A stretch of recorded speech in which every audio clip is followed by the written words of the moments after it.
AP రాజధాని అమరావతి నిర్మాణానికి భూములు ఇచ్చిన రైతులు భూ యజమానులకు ఏపీ సర్కార్ గుడ్ న్యూస్ చెప్పింది. రాజధాని కోసం భూములు ఇచ్చిన రైతులందరికీ రాష్ట్ర ప్రభుత్వం వార్షిక కౌలు విడుదల చేసింది.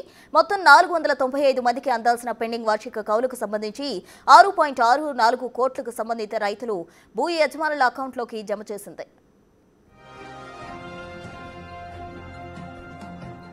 ఇటీవల రైతుల బ్యాంక్ అకౌంట్ లింకేజ్ ప్రక్రియలో నెలకొన్న టెక్నికల్ సమస్యలతో నిధులు అర్హుల జాబితాలో జమ కాలేదు. దీంతో పాటు కొంతమంది రైతులకు సంబంధించిన భూములు ప్లాట్లుగా విక్రయించడంతో పాటు చనిపోయిన రైతుల వారసుల వివరాలు నమోదు చేయడంలో ఆలస్యం వంటి కారణాలతో సంబంధిత రైతుల అకౌంట్లోకి 9వ, 10వ, 11వ ఏడాదికి సంబంధించిన కౌలు నగదు జమ కాలేదు. తాజాగా బ్యాంక్ లింకేజ్ సమస్యలు పరిష్కరించి అందరి ఖాతాల్లో కౌలు జమ చేసినట్టు సిఆర్డీఏ తెలిపింది.